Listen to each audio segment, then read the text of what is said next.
ఇక కేంద్ర మంత్రి కిషన్ రెడ్డి మాట్లాడుతున్నారు, లైవ్ లో చూద్దాం. 3 సార్లు అంబర్పేట ప్రజల ఆశీస్సులతో పనిచేశాను. మళ్ళీ ఇటీవల సికింద్రాబాద్ పార్లమెంటు నియోజకవర్గం నుంచి పార్లమెంట్ సభ్యుడిగా మరి సికింద్రాబాద్ ప్రజల యొక్క ఆత్మీయతతో ఢిల్లీకి పంపించారు. నరేంద్ర మోడీ గారు రెండోసారి ప్రభుత్వం చేసినప్పుడు కేంద్ర హోంశాఖ మంత్రిగా బాధ్యతలు తీసుకున్నాను.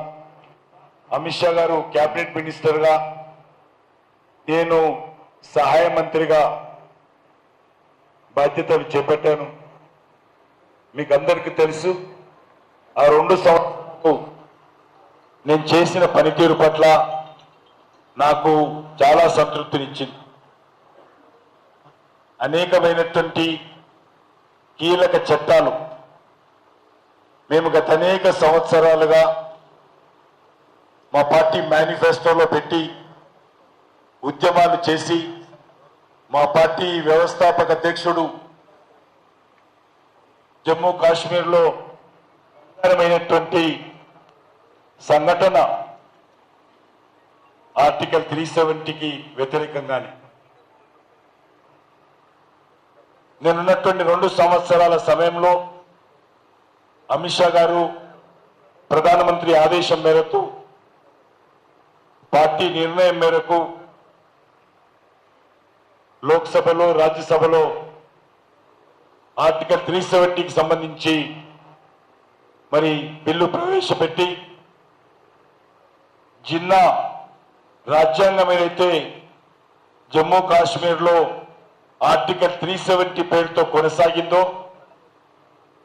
దాన్ని రద్దు చేసుకొని డాక్టర్ బాబాసాహెబ్ అంబేద్కర్ రూపకల్పన చేసినటువంటి భారత రాజ్యాంగ పరిధిలోకి జమ్మూ కాశ్మీర్ కూడా తీసుకురావడము మా పార్టీలో చాలా కీలకమైనటువంటి ఘట్టము, దేశంలో చాలా ముఖ్యమైనటువంటి నిర్ణయము, నా జీవితంలో మర్చిపోలేనటువంటి సంఘటన. అటువంటి అనేక కీలక నిర్ణయాలు 2 సంవత్సరాలలో సముద్రంలో నీటి చుట్టలాగా నేను కూడా అందులో భాగస్వామిని అయ్యాను.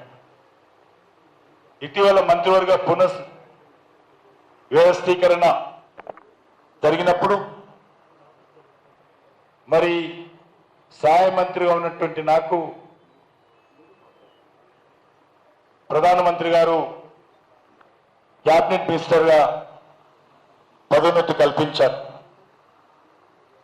కల్పించడమే కాదు, 3 కీలక శాఖలు, భారత సాంస్కృతిక శాఖ, పర్యాటక శాఖ, 8 రాష్ట్రాలకు సంబంధించినటువంటి ఈశాన్య రాష్ట్రాల అభివృద్ధి శాఖ, ఈ 3 శాఖలు ఇవ్వడం జరిగింది. గతంలో ఈ 3 శాఖలకు సంబంధించి పనితీరును మెరుగుపరచాలని ప్రధానమంత్రి గారు tourism, culture, north east development, all these 3 departments, very important departments for our Prime Minister, his agenda. కాబట్టి ఆయన వారు ఈ యొక్క 3 శాఖలలో మంచి ఫలితాలు రానున్న రోజుల్లో రావాలని ప్రధానమంత్రి గారు కోరుకుంటున్నారు.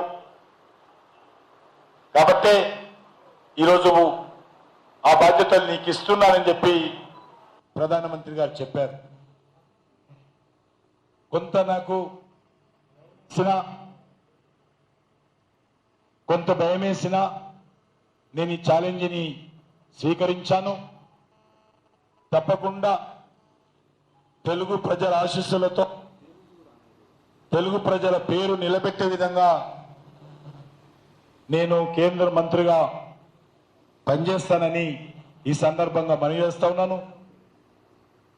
నార్త్ ఈస్ట్ రాష్ట్రాలు 7 రాష్ట్రాలు ఏవైతున్నాయో అక్కడ కేంద్ర ప్రభుత్వానికి సంబంధించి అన్ని రకాల అభివృద్ధి సంక్షేమ కార్యక్రమాలు అమలు చేయాల్సినటువంటి బాధ్యత చాలా కీలకమైనటువంటి బాధ్యత.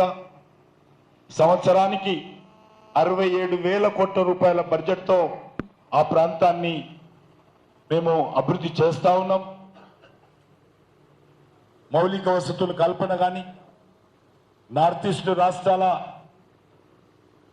సంస్కృతిని పరిరక్షించడం కానీ, అక్కడ చాలా పెద్ద ఎత్తున వ్యవసాయ రంగాన్ని అభివృద్ధి చేయడం కానీ, ఆ ప్రాంతాలకు రోడ్డు కనెక్టివిటీ, ఎయిర్ కనెక్టివిటీ అంటే రోడ్లు, ఎయిర్పోర్టులు, విమానాలు పెంచే కార్యక్రమం కానీ, విద్యా సంస్థలను ప్రోత్సహించే క్రమం కానీ, నార్త్ ఈస్ట్ ప్రాంతంలో చాలా అద్భుతంగా తయారవుతున్నట్టు. ఫోన్ ఎవరు బాబు? ఈ మైకు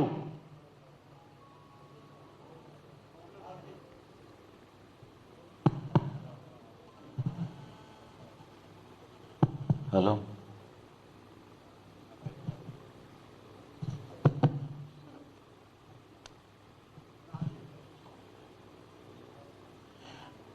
నార్త్ ఈస్ట్ రాష్ట్రాలలో ఎంతో ప్రత్యేకత ఉన్నటువంటి హ్యాండీక్రాఫ్ట్స్ ప్రపంచమంతా కూడా మార్కెటింగ్ కల్పించడము, నార్త్ ఈస్ట్ రాష్ట్రాలలో ఆర్గానిక్ వ్యవసాయము ప్రోత్సహించడము, ఇలాంటి అనేకమైనటువంటి కీలక అంశాలు అమలు చేయాలనుకున్నటువంటి ఈ నేపథ్యంలో ప్రధానమంత్రి గారు ఆ బాధ్యతలు నాకు అప్పగించారు. అదేవిధంగా కోవిడ్ కారణంగా గత 2 సంవత్సరాలుగా టూరిజం చాలా దెబ్బతిన్న విషయం మనకు తెలుసు. గత సంవత్సరంన్నర నుంచి ఒక్క విదేశీ టూరిస్టు కూడా విమానాలు లేని కారణంగా కానీ, కరోనా కారణంగా కానీ భారతదేశానికి రాలేదు. ఇది కూడా ఈరోజు మన దేశమే కాదు, ప్రపంచమంతా కూడా ఒక సవాల్ లాంటిది. కొన్ని దేశాలైతే టూరిజం మీదనే ఆధారపడి వారు పనిచేస్తూ ఉంటారు. వాళ్ళ యొక్క ఆర్థిక వ్యవస్థ టూరిజం మీదనే ఉండి టూరిజం మీదనే వారు ఆ ప్రభుత్వాలు నడుస్తూ ఉంటాయి. కానీ అదృష్టవశాత్తు మనకు ఆ పరిస్థితి లేదు. టూరిజం డిపార్ట్మెంట్కి సంబంధించినటువంటి జీడిపి 5% మాత్రమే ఈరోజు భారతదేశంలో ఉంది.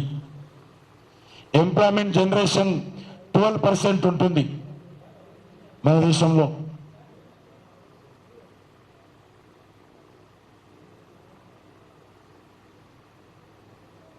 ఎవరైనా చూడొచ్చు కదా ఇంకా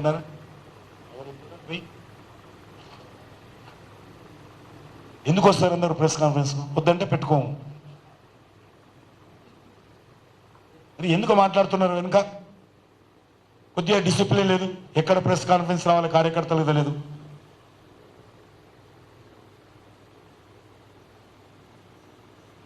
సారీ.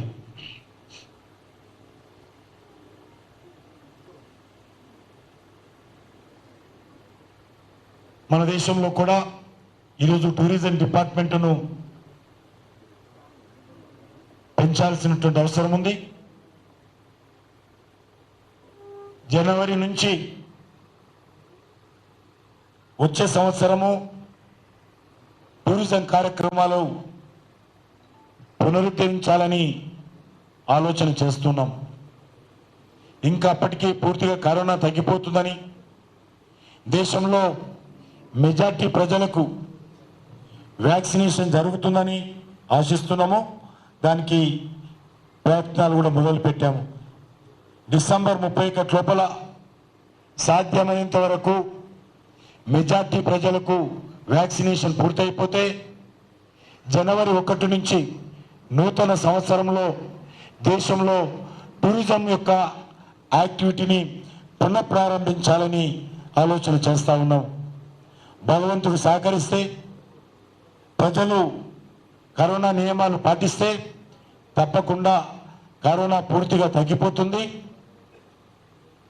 జనవరి 1 నుంచి మళ్ళీ భారతదేశంలో టూరిజం యాక్టివిటీ ప్రారంభిస్తాము. ముందుగా ప్రధానమంత్రి గారు చెప్పారు, మనం ఎక్కడో సింగపూర్ వెళ్తాము, ఆస్ట్రేలియా వెళ్తాము టూరిజం చూడడం కోసం. కానీ మన దేశంలో అద్భుతమైనటువంటి టూరిజం సెంటర్స్ ఉన్నాయి. చాలా అతి విలువైనటువంటి పురాతనమైనటువంటి కట్టడాలు ఉన్నాయి. అదేవిధంగా ఆధ్యాత్మికమైనటువంటి కేంద్రాలు ఉన్నాయి, అనేక జలపాతాలు ఉన్నాయి. నార్త్ ఈస్ట్ రాష్ట్రాలలో న్యూజిలాండ్ లాంటి రాష్ట్రాన్ని తలమించే విధంగా అద్భుతమైనటువంటి సుందర ప్రదేశాలు ఉన్నాయి. కాబట్టి దేశంలో ఉన్నటువంటి ప్రజలు, ప్రతి కుటుంబము తనకు శక్తి మేరకు దేశంలో ఉన్నటువంటి 15 పర్యాటక కేంద్రాలను ప్రతి కుటుంబం పర్యటించాలనేది లక్ష్యంగా పెట్టుకున్నాం. ప్రధానమంత్రి గారు చెప్పారు. దానికి ఇప్పటి నుంచే మేము కార్యాచరణ ప్రణాళిక రూపొందిస్తున్నాం. దాంతోపాటు దేశంలో ప్రజల పండుగలు ఉన్నాయి. గవర్నమెంట్ ఫెస్టివల్స్ కాదు, పీపుల్స్ ఫెస్టివల్స్. అంటే మన తెలంగాణలో తీసుకుంటే బోనాల ఫెస్టివల్ కానీ, బతుకమ్మ ఫెస్టివల్ కానీ, వినాయక చవితి కానీ, సమ్మక్క సారక్క జాతర కానీ, ఈ 4 ఫెస్టివల్స్, ప్రతి సంవత్సరం జరిగే 3 ఫెస్టివల్స్, 2 సంవత్సరాలకు ఒకసారి జరిగేటువంటి గిరిజన తెగలకు సంబంధించినటువంటి సమ్మక్క సారక్క జాతర, ఈ 4 ఫెస్టివల్స్ ఈ రకంగా దేశవ్యాప్తంగా కూడా ఆయా రాష్ట్రాలలో ఉండేటువంటి 1-2 ఫెస్టివల్స్ను మేము గుర్తించబోతా ఉన్నాం వచ్చే 2 నెలల్లో. ఆ ఫెస్టివల్స్ అన్నిటిని కూడా మరి రైట్, ఇప్పటి వరకు కిషన్ రెడ్డి మాట్లాడుతూ ఉన్నాము దేశంలో ఉన్న పరిస్థితుల మీద, అలాగే కేంద్రం చేస్తున్నటువంటి అనేక కార్యక్రమాల మీద మాట్లాడుతూ ఉన్నారు. ఇవి